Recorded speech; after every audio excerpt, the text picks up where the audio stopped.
সেনাবাহিনীর মতো একটি বাহিনীকে হামলা করার মতো সাহস এদেরকে কে দিল? তারা কিভাবে বাংলাদেশ সেনাবাহিনীর গাড়িতে আগুন জ্বালিয়ে দিতে পারে? 1971-এর পর 2024 সালে আবারও স্বাধীন হলো বাংলাদেশ, কিন্তু 2024-এর এই স্বাধীনতা মানতে পারছে না গোপালগঞ্জের মানুষজন। তারা এক প্রকার পাগল হয়ে গেছে সাবেক প্রধানমন্ত্রীর বিদেশ পালানোর পর থেকেই। এরা প্রতিদিনই নতুন নতুন কর্মসূচি দিচ্ছে এবং তা পালন করে যাচ্ছে। এরা আজ যা করলো তা কোনো মতে গ্রহণযোগ্য নয়।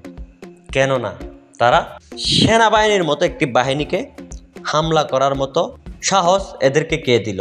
তারা কিভাবে বাংলাদেশ সেনাবাহিনীর গাড়িতে আগুন জ্বালিয়ে দিতে পারে? এটা বাংলার সাধারণ মানুষ কোনোভাবে কাম্য করে না।